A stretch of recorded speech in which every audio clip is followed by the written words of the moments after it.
We're talking about business. We're talking about money. We're talking about a continent whereby it's going to depend on itself in order to then be able to survive. And that helps us to continue our conversation this morning. Joining us for that conversation is Chris Rumenda. He's the head of commercial with Watu Credit and joins us this morning. Chris, good morning. Good morning. How are you? Very well, thank you. And yourself? I'm great. Thanks for having me. Thank you for being here. Yeah. We're going to be talking about building long-term businesses.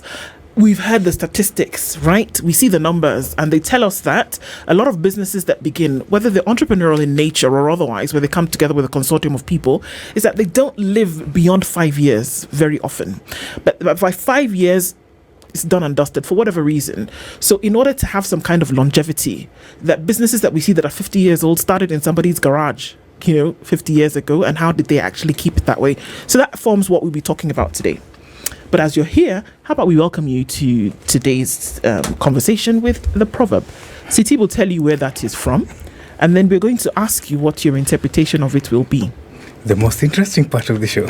You don't know that yet, but okay. We can start with that, isn't it? All right, let's spice it up a bit, shall we? Let's go. All right. This country is part of the SADC economic community. I'm asking a question which I had asked in an earlier section, and if you listen to that particular section, you will actually understand what I'm going to ask. This is the uniqueness of this country. It's gotten independence twice. The first time it got independence when a minority declared what you call a UDI. They decided we are independent from these colonialists. Then the second one came about when the majority decided this is nonsense. How can a minority decide how our lives are being run? So they themselves went into some serious guerrilla war, almost 10 years, and then they got the independence. It is one of the richest countries on this continent. And had I'm going to give you a hint, had one of the longest serving leaders. Okay, it's in Southern Africa region.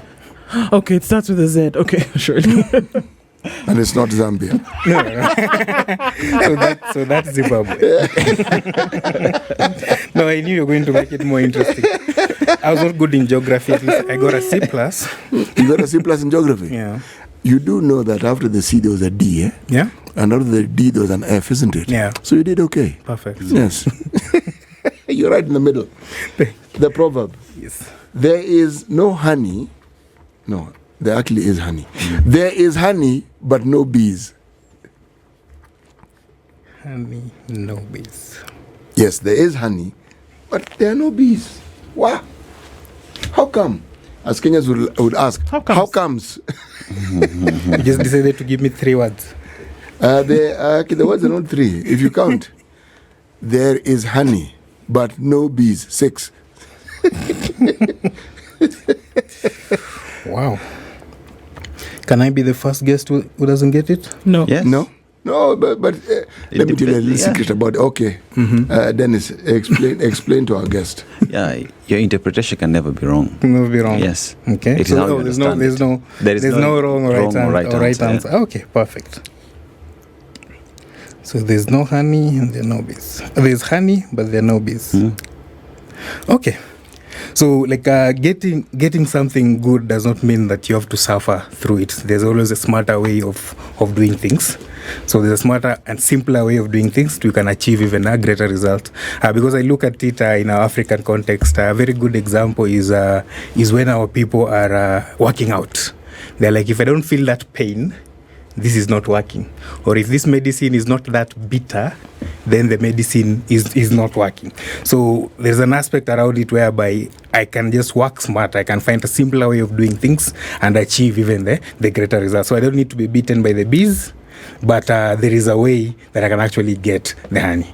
See, where was the difficulty? How were you scared? I mean, this guy, he was looking like he's sitting for an exam. I was wondering, yes. Well, so that's great. And in terms of getting into the business this morning, we're looking at building long-term businesses. if you have to talk about it, that means we're coming from a place where there's a challenge. Do we see, first of all, that it's difficult? And how do we see that it's difficult to have businesses who are running for 1, 2, 3, 4, 10 years? Do we see that that's a problem? Yeah, it's a big problem. Like if you're looking at, so I've been in the startup scene for quite a while, and you're looking at a lot of companies in Kenya over the last 5 years. So we have a lot of companies that have actually failed over the last few years. But when I look at it critically, one of the key things that I see, like companies that stay for a long period of time, not to mention brands, is about the impact that these companies create. If you don't have a long-term impact, you're going to become a short-term company. So I'll give an example of Watu. So currently at Watu, we're celebrating our 10th year anniversary this year in August. So this is a company that has been existed in 10 years and is going to be in existence for quite even longer because started in Kenya, growing into 8 African countries and also growing outside Africa. And the key driver around this is the impact that we create in the society. How do you measure impact exactly? Yes. Yeah. So impact, so I look at it, so you look at Kenya. Look at the average age of the people that we have. So we have a lot of youth and a high level of unemployment. Okay, so with this high level of unemployment, how does that company create? So for us, it's empowering entrepreneurs. Like that's one of the things that we strive into doing. So we empower entrepreneurs by creating employment through financial inclusion. So far, looking at Watu so far, over the last 10 years, we have been able to give out over 500,000 loans. And looking at these 500,000 loans, so you can imagine the number of this specifically on the motorcycle side. So looking at this, one motorbike, when we did our research a few years ago, is supporting at least 8 people. With that one motorbike. So it's paying school fees for someone, it's paying for food, it's paying for other things. So with this one motorbike, we're supporting an extra 8 people directly. So you can imagine that impact that this company has created. So with that, it remains in the mind of the people. So once you go out there, where you can see from the testimonials that we are getting, once you walk around, there is always someone that is directly impacted by Watu. So you talk about the impact that someone feels, that you live in someone, and that communicates to someone's emotions and feelings, and that problem that you seek to solve, a problem that they have. Yes. And when you talk about that, also comes about the matters of sustainability and making sure that this business becomes a legacy business for years to come. Correct. And that goes then to speak to the processes that have been put in place to ensure that that is actually achieved. So just take us through some of the policies, safety nets that you put in place to ensure that it's not just 10 years, but it lives longer and that continues to solve problems. Okay. So good question. So when you're looking at this, so what you really have to do is your business has to tell a story that is going to last for a very long time. So you need to have enough people that will share the same story about what you want to do. So for us, it starts all the way from onboarding. So if we look at one of the key pillars for Watu is responsible lending. So that is the first phase. So you're looking at how do you have like a proper KYC process that ensures you are lending to someone who needs the asset first, but apart from that, is this person able to sustain whatever payment plan that you're going to have with him? So that becomes the first bit. The second bit is you walk the journey with your consumers. So you just don't lend and then disappear. So for us, we're always there with them. So we're one of the few companies that have the largest, if I focus specifically on the BODA side of our business, we're one of the few companies that have the largest database of our consumers. So we have mapped out over 30,000 BODA stages by visiting them physically. So we have regular meetings with the BODA community. We understand their system. So currently the BODA have a leadership structure all the way from the president to the stage chairman. So we are in direct contact with them on a regular basis with regular meetings. So we get a lot of feedback about consumers across the journey. So we understand even the difficulties that our consumers go through. Like, just to give an example, we understand that if a motorbike is damaged and someone is supposed to pay more than 5,000 shillings, a normal BODA person is not able to afford that. So most of the time they are forced to park that bike aside, go and look for other sources of income to come and repair. But for us, having understood this, we offer a product we call 30/70, where you're just supposed to raise 30% of the repair cost, and then we're going to cover the rest and add it on to your loan so that you're able to generate your revenue on a daily basis. So these are some of the practices that we actually put. And then if I go back to one of our pillars, because we also owe duties to our investors. So when you're looking at our ESG goals, like one of the key things, pillars, is now financial inclusion. So if you look at the type of customers that we are targeting, these are customers that are not targeted by conventional banks and other people. These are customers that do not have enough data in terms of CRB ratings. They don't have enough data for them to be issued loans elsewhere. So these are the type of people that we target. And once you target such type of a consumer, they will never forget about you, because they have been trying to get these assets for quite a long time. The only avenue is through chamas. They can't raise enough money. They can only raise a down payment. So for us, it changes a lot. On Mombasa Road, not very far from here, there is a company that sells motorbikes. It's also called Watu. Yes. Are you people related to that company? We are Watu. So Watu, so if I may start, so Watu is an asset financing company. So we are all over Kenya, started in Mombasa in 2015, all over Kenya, but expanded across Africa. So we are in South Africa, Uganda, Tanzania, Sierra Leone, even DRC. So growing rapidly, we are in talks even to expand into the LATAM region. So we do two things. So we offer asset financing, so that is two-wheelers, three-wheelers, and electric and EVs. And then we also offer connectivity devices. So for mobile phones, we also offer financing for that. So it's the same company. So along Mombasa Road, we have two branches. So we have a warehouse next to Subaru, and then on Vision Plaza, that's when we have our branch. Yes, that's the one I have seen. Yeah, correct. So those motorbikes that you sell are not manufactured or assembled by you? No. So we just finance. So we work with the various suppliers. So the different suppliers like Car and General, Bajaj, etc. We work with them, and then we just offer financing. Yeah. Okay. Yeah. You see, you're in the business of pretty much just moving money and ensuring that assets, those who need these assets actually get them. Yeah. But you've equally talked about your database is huge, and that you understand the kind of clientele that you have. That feedback mechanism is really key in the business that you do, and that you deal with a certain clientele who do not have their data with, say, bank, CRB, and whatnot that is needed for them to access credit. Correct. But yet you give them credit anyway. Correct.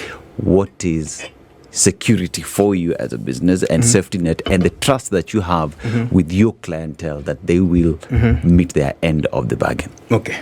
So the security for us is two-pronged. Okay. So the first bit of that security is the asset itself that we're giving out is the collateral. Okay. The asset that we're giving out. So for example, when you're giving out a motorbike, it's going to have a GPS tracker. So that enables us to, in case we need to reach out to this customer, there's a way to get into them. Apart from that, during our KYC program, our KYC steps, we have guarantors and referees. And one of the key guarantors that we have, one of the key referees that we have is now the state chairman.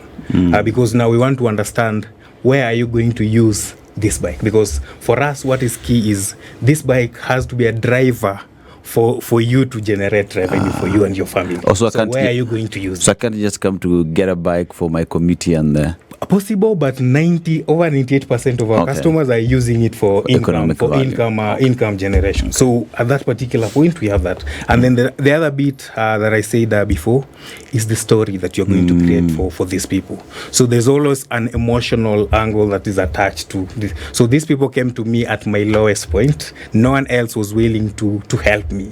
So I have to dedicate myself to ensure that I'm able to do this, so that I can also help my family and get other things. Because right now we have customers that are even like the best customer I've seen is in the 6th cycle.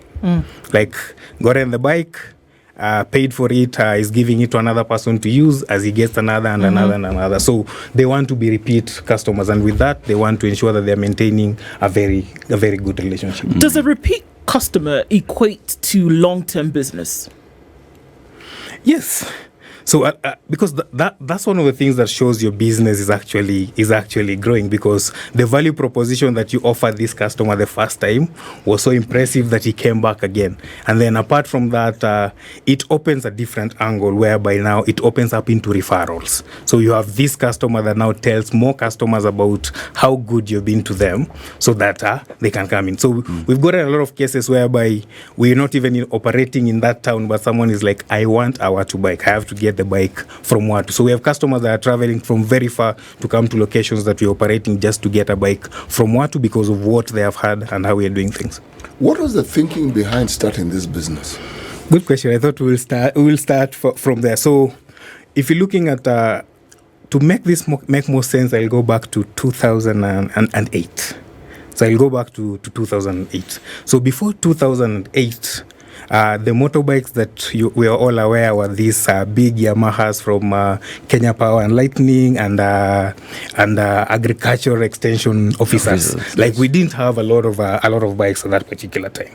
So what changed when bikes were zero rated in 2008?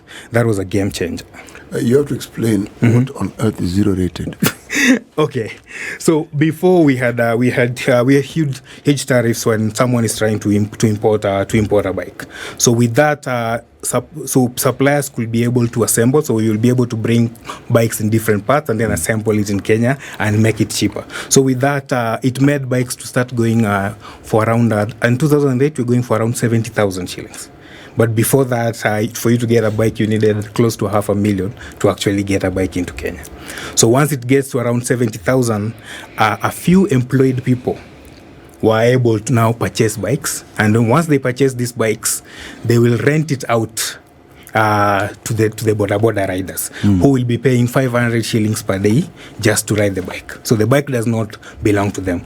So using the same concept, we are like, if we are able to give you a bike with a little down payment, when you're starting, we're talking about 10,000 in terms of down payment. So with a little down payment, we're able to give you a bike. You continue paying the 500 shillings that you are paying. And then after 1 year, because our loan terms are between 1 year, maximum 18 months, the bike belongs to you. So that is the thought. That is the thought process that we had. So you are able to pay for this bike and it belongs to you. Because when we were doing research at that particular point, almost 66% of the BODA people were actually renting. So right now, this number has dropped to around 33, and we're working to push to ensure that this number changes completely. Because imagine paying for a bike for over 6 years, you're paying 500 shillings per day, and it never belongs to you. So that was a big game changer. And if you look at it, the number of motorbikes in Kenya moved drastically. Right now, we are talking about 2.5 million registered motorbikes with 1.8 million active currently on the road.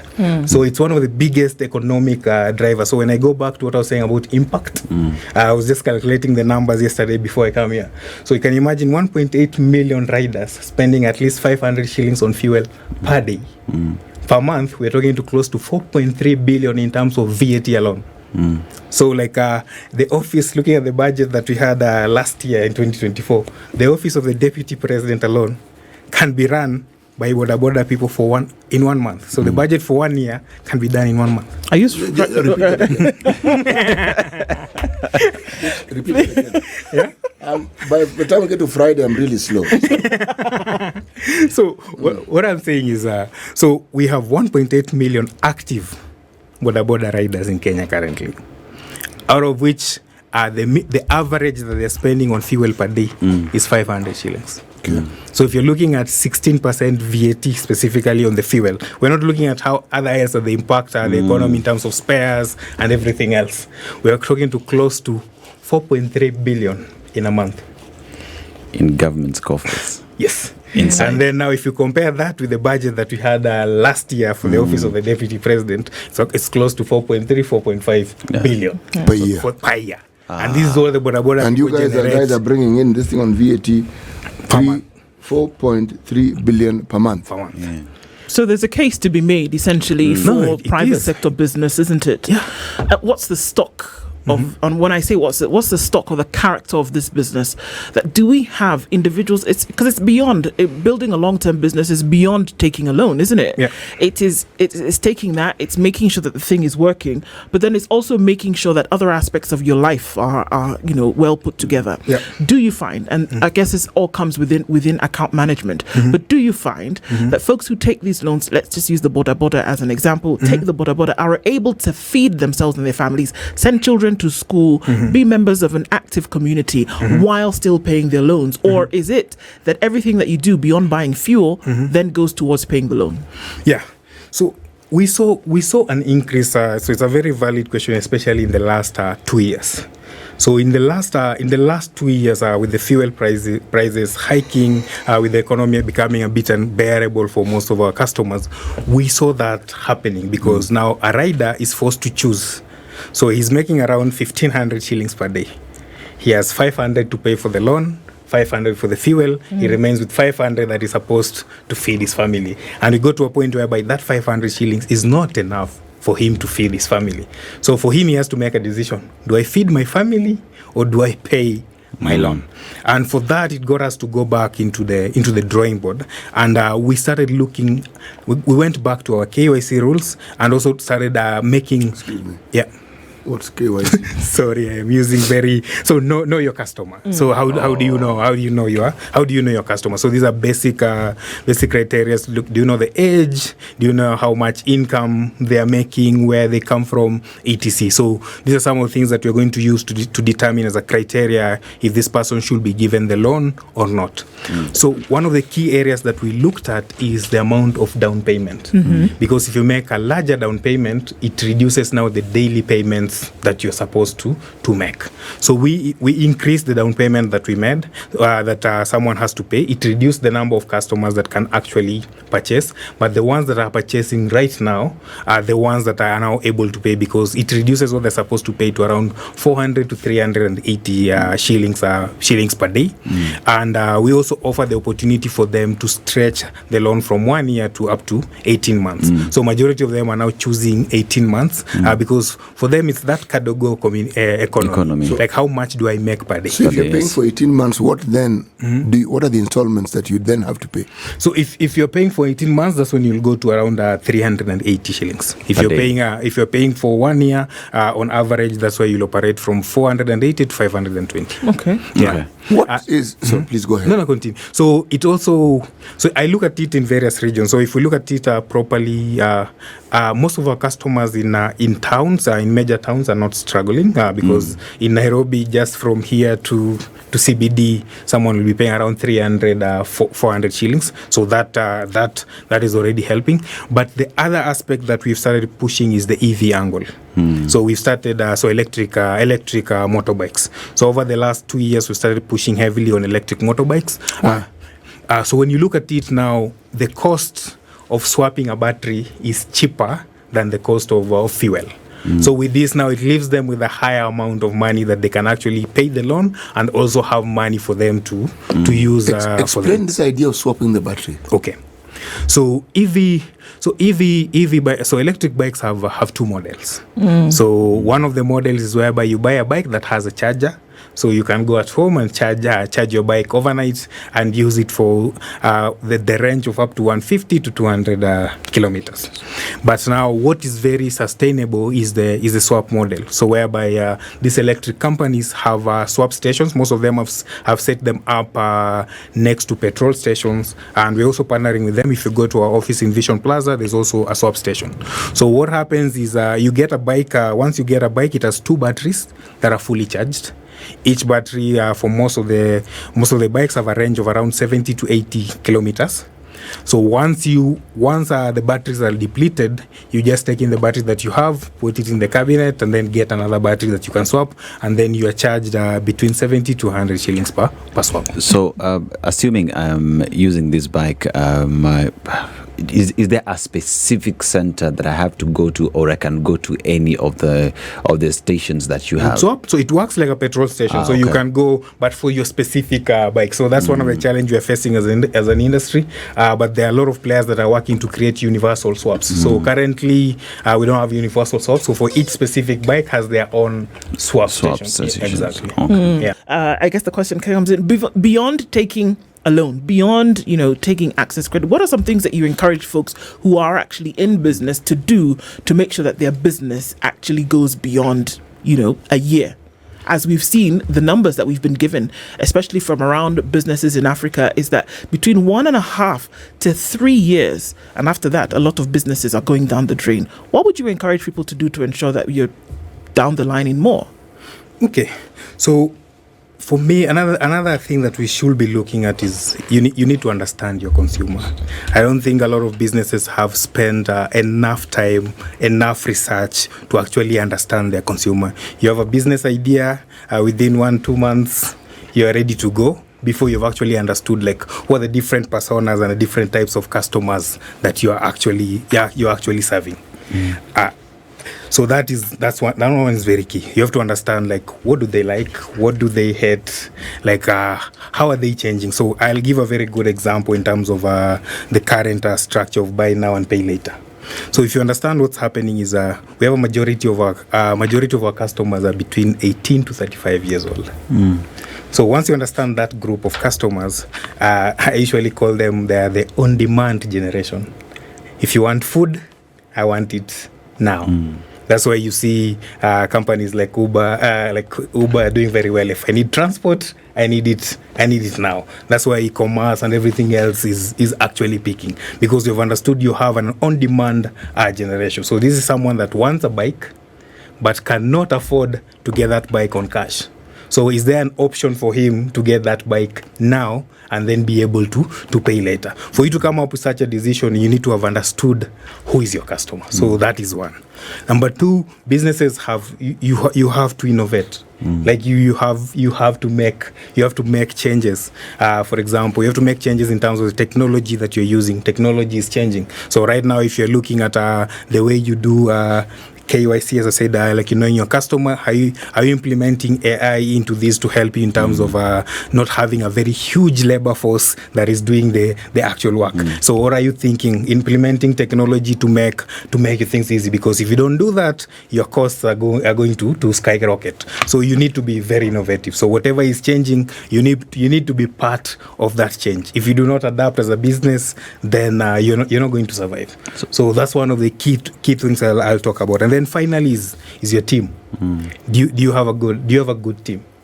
As a business, do you have a good team? Like right now, as I say, the majority of the people that are in the workforce millennials towards the end, and Gen Zs have managers adapted in such a way that they're able to manage Gen Zs and millennials to be able to keep them to keep the good talent within the companies. Because if you look at the way Gen Zs and millennials are acting, are not like our parents.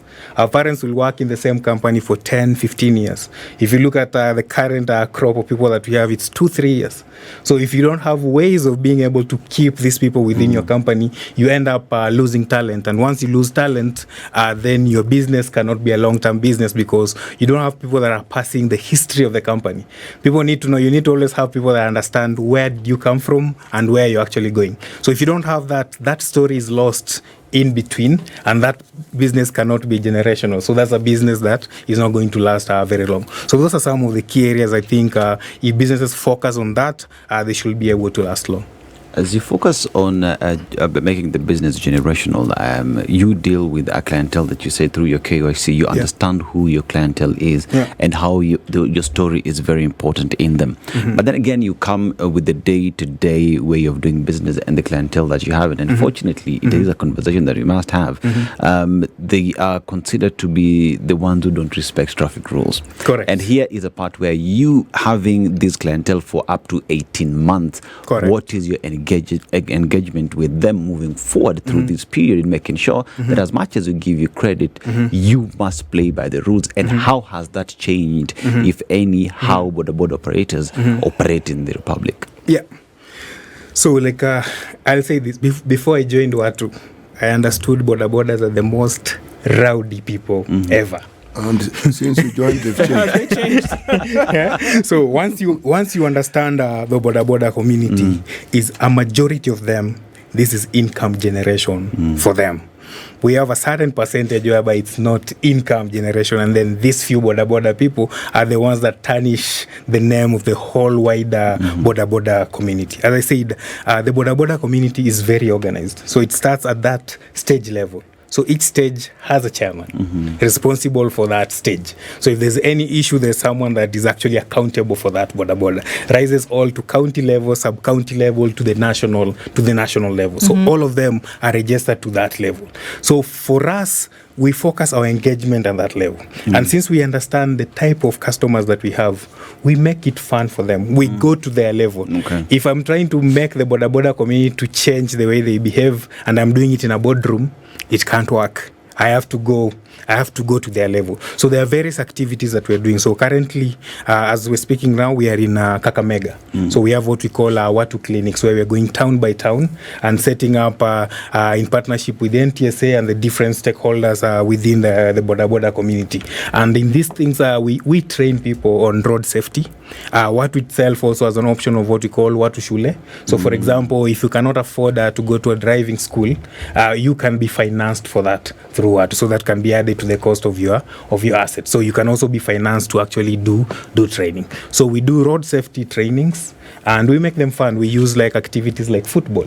Like we have football for boda community, so that it brings all of them together, and we use that opportunity to discuss about this. And then we keep showing them the importance of following the law. Specifically, do you have a driving license? Do you have insurance? So do you have a logbook for your bike? So we just show them what is the incentive of having this. For them, it's about the value proposition. If you do not have a driving license and insurance and you get into an accident, then you're in trouble. So if we show them there are people that have done that, it makes it easy for them. And then there are a lot of partners that are able to break down this cost for them to the daily level. If you're able to go to the daily level, for them, they'll follow the rules. Yeah. There is this small matter of the funds that you have access to offer these facilities. Where do the funds come from? So a very, very, very good question. So there are different areas. So one of the funds will come from shareholders, but majority of our funds come from local banks. So we also get loans to give loans, and then there's also an aspect of reinvesting the profits that we make to be able to give these loans to these customers. So those are the various sources of our funds. What interest rate do you charge these people whom you finance? So it depends. So when you're looking at just wait before you answer that question. Is it local banks or just other banks outside the country? So for now, the focus is in local banks, or for currency exchange reasons. Yeah, but local banks. Okay. Yeah. Okay. So the interests depend on the different angle. But before I answer the interest question, I go back to understanding our customers. So if you look at our customers do not even ask about interest rates. For them, what matters to them is, can I make enough money per day to be able to feed my family and to be able to pay you? So we look at our calculations, start from there as we work backwards. So if you look at most of our calculations is, how much are you comfortable to pay per day? And then now we start working backwards. They have the option of saying, this is what I want to be able to pay. So within the long term. So if you want a long term of even up to 6 months, you can get that. So but the maximum that we go is 18 months. Previously we had up to 24, but the risks in this business become higher the long term the longer the period that you have. So that being said, so our interests are depending on the different types of assets. So for an electric bike, we charge 7%. And then for an engine bike, we charge 8.5%. It has a higher risk. And then for tuk-tuks, we charge 6.6%. Yeah. Okay. Which people are actually coming and getting these loans? Who? Yeah. Because until somebody has a boda, you can't call them boda rider. Yes. Which kind of who is getting into business? So I was looking before this interview. I was looking again at those numbers, and it's quite interesting. Around 40% of our customers are women. But now you have to understand how it connects. They usually say in society, one woman will help at least 3 or 4 people. Like so, once women are empowered, they help even more people than what men will actually do. So, if you look at this, I went deeper to understand. So, the owner of the bike is the woman, but the person that is using the bike is a man. So if you look at most women are in chamas, so they have these groups where they're able to contribute money. So once they're in these groups, okay.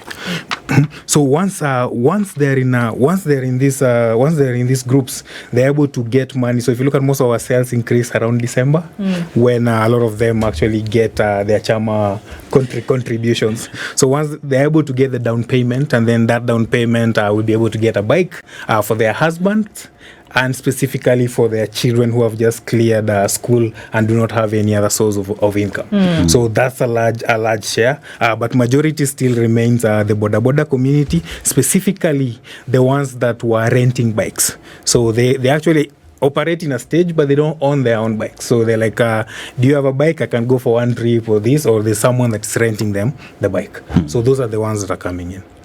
For Simu, that's overall, like the majority of Kenyans are looking at both employed and we are losing a lot of phones as Kenyans. I don't know what's happening, but for mobile phones, it's all inclusive. So it's a wide range of customers.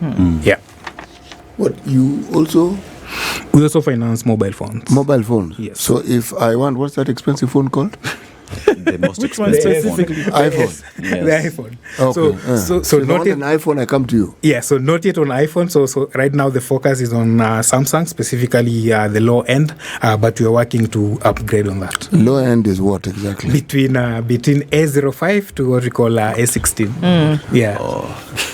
Do you find that folks who have to get into credit then also find themselves struggling financially? Yeah. Do they? Yeah, we have a lot of that, especially over the, I can say a few years ago. Right now, that has changed completely. But as a company, we always have a listening ear. So we always want to understand the circumstances that you're going through. So I'll give 2 options. For example, for a phone, our phones we use what we call the pay-go model. So if you don't have money, and you don't want to use it or don't want to pay at that particular point, there is no amount that you're being charged. So you only pay when you use the phone. So for them, even if they're going through financial difficulty, the phone can be put aside for a few days. And once they get money, they're able to pay, and then they continue using the phone. For BODA, as I said, most of our customers are using it for income generation. So one of the things that we check is, are you using the bike? Is the bike in a rideable condition? If it's not in a rideable condition, we want to understand why. Yeah. So let's say, for example, you are sick. If you're sick or you got into an accident, we offer storage services. So we'll be able to pause your loan for that period, put the asset in storage until you're able to feel better. Or if you have someone else that can ride the bike on your behalf and continues to pay, we also have that option. And also we have an option of someone transferring a loan to another person in case you're actually struggling and you make arrangements by yourself, and then we transfer that loan to this other person. Is that the small matter of insurance? Yes. How does that work? Who do you insure? How do you insure it? What do you insure? And what is it that one expects this insurance to cover? Okay. Yes. So currently, like a few years back, we used to offer insurance, but we got a lot of complaints about how expensive the loans actually become, because the cost of insurance has to be added to the loan. That's why you're hearing complaints. I bought a bike at 150, I end up paying this, because a lot of customers did not understand the total cost of ownership. So right now we broke it down. So when you purchase a bike from us, before we release it, you are the one to purchase the insurance. You come with the insurance. You come with the insurance before you get the bike. So once you get that insurance, it has to be comprehensive. So it covers you and also covers the bike in case of an accident or in case of losses.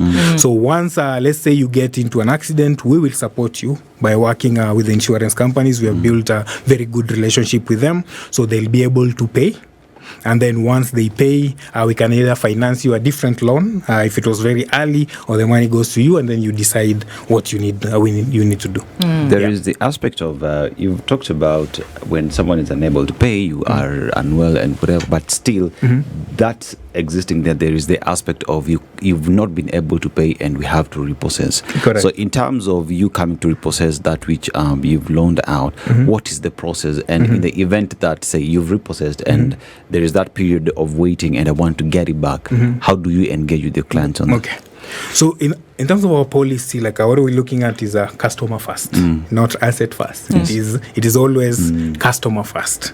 So what we look at, our criteria for repossession, we do not look at what arrears or how much money you owe.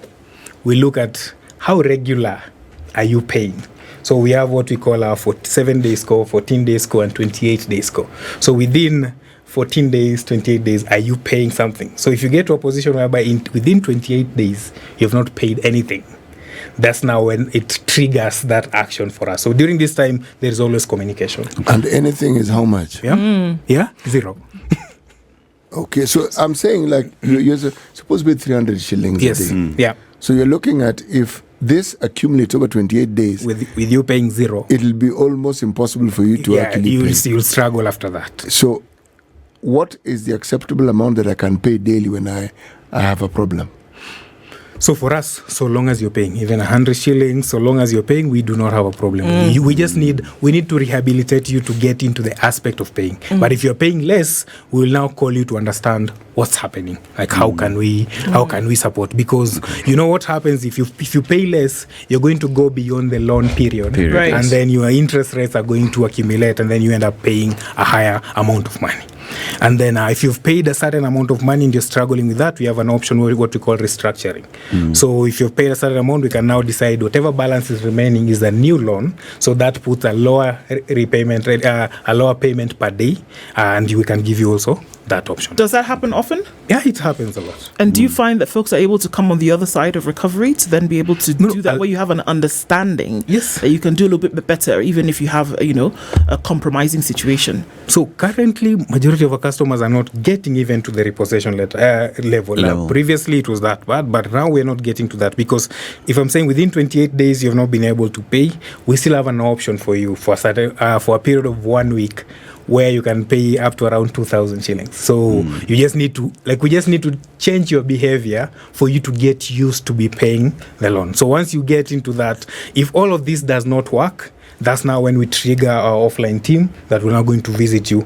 But if we get to you at that particular point, you still have an option of paying a minimum of 5,000 shillings, and we will still not repossess. And in case your asset is repossessed, you still also have a period of 14 days for you to pay between 10,000 to 20,000 for you to get your asset back. So until all of this fails, that's when the repossession now becomes complete. What's your default rate? No, very low. So out of 10 customers, we have 6 customers that are paying very well. Around 3 we will struggle, that stretches, and then the 2 will not be able to. So it is an industry that you mentioned that is a big economic driver for the country. You talk about 4 billion shillings just in VAT monthly. Monthly. Yeah, a month. We talk about 4 billion shillings. That is just on VAT. That is plus other insurance and whatnot. So it is a multi-billion shillings industry. Yeah. And with that then comes the government in terms of support for this industry, because then again, we are in the government that is in place campaigned on Watu, BODA and Moga, and this is squarely their government, if one would want to argue on that basis. So in terms of support from the government, are you receiving enough, or should the government do more to make it easier for this industry to even be greater? Okay, so I think a few years back, since Muga likes proverbs, I'll give one common proverb. They usually say like love is like a cough, like you cannot hide it. So these types of industry that we're dealing with right now, the buy now and pay later, is like a cough. Like the time is now. So you're looking at a lot of people cannot afford to actually buy a phone cash. Like you need to have, for a good phone, you're talking about between 10 to 15,000 for you to be able to. So no one can just, a lot of people cannot afford to pay 15,000. For a good bike, we're talking about 170,000 on average. A lot of Kenyans cannot afford to get 170,000 right now to pay for that. So with that, the option that a lot of Kenyans have is now to use buy now and pay later. So this is something that is there. And I think the government has recognized it a bit late. There was an amendment, the business laws amendment that was done late last year, 2024. So this now puts a bit of regulation into this. So the advantage of this is now it protects both the consumer and the companies.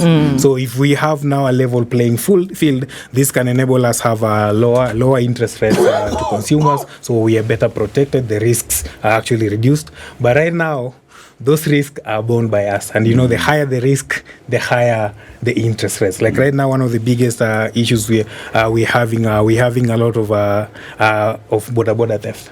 So a lot of bikes are stolen, and for us as a company, we're losing a lot of revenue on that, and customers are also losing a sense of livelihood for them. So with these laws coming into place, plus the different regulations that have been put in insurance, the different regulations that are coming in from NTSA, this will make it better. Internet penetration is improving. So this is, I know the government supports this in various areas, and that's seen a spike in terms of the sales that the assets that we're financing in terms of SIMU. So mobile phones, a lot of people are opening up to more mobile phones. So right now you can find a lot of mama mbogas now with smartphones. Yeah. So they are able even to document the sales that they're making. They're able to research. I am finding a lot of boda people right now using AI.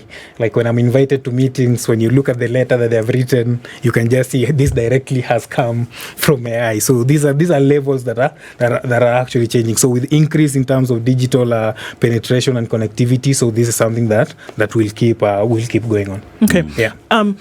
Previously, you talked about some of the things that you do in addition to the loans and then sorting out business and such. But we also know that business and its success is cyclical in nature. That everything needs to be taken care of. Now, if we want to peg this against statistics, we know that, and we're just going to use Nairobi as an example. Correct. A significant number of the patients that present at the spinal injury clinic are boda riders. Correct. Okay, and this comes from accidents. Correct. We already know the mob nature of the things that we hear. Correct. And things that we see. How does this business essentially go towards making sure that the social aspects, the softer side of, even when you've done the business, you've done the brick and mortar, but also making sure that you can prolong your business by essentially being alive. Correct. So for us, as I said during the start, one of our missions is to empower entrepreneurs, and we don't want the asset that we have given you to empower you to be the asset that kills you or maims you. So for us, we start from the start. We're looking at the driving licenses. So from that particular point, so there's an aspect of safety. Apart from that, we've partnered with different players in the industry to ensure that we are always having trainings on road safety. We offer reflectors. So in a monthly basis, we offer around 10,000 reflectors to different boda people so that they are visible at night. We offer helmets. So for every loan that you purchase, you're given a helmet. But apart from that, during our trainings and our visits, we offer riding gears. We also offer helmets to these boda people. One of the recent things that is in action currently is partnering with Red Cross. So we are in discussions because a lot of these people lose their life because of lack of first aid. Like there is no one, when an accident happens, there's no one ready who knows how to take care of these people. So this is not only for the boda people. So we are mapping up the different routes, major highways that are used, and ensure within a radius of over 20 kilometers, there's always a boda person that is trained on fast response. So once we have that, this reduces the number of people that are going into these areas and losing their life or having such type of industries. But there's a lot of things that still need to be done. So there's a lot of discussions on how we can support the different wings in the different hospitals. We are in discussions with the manufacturers associations of Kenya, the Motorcycle Assemblers Association of Kenya, on how we as an industry can actually support the boda community more. Indeed. Of the people who get loans are women. Yes. They give them to riders. Correct. Whose license do you look at? The person who gets the loan or the person who rides? So it's a bit tricky. So when we're onboarding you, we ask you, do you have a license? Yeah. But apart from that, when we're doing the follow-up, person who takes the loan is the woman. You know, I'm stuck on this. You know what I'm saying? But our time is up. Indeed. Yes. It is. But I mean, it's been refreshing to hear, how business is then being, progressive and how it's being encouraged. And we want to thank you for being here with us this morning, closing out the week of Kenya's biggest conversation. This is the Situation Room, the only way to start your day.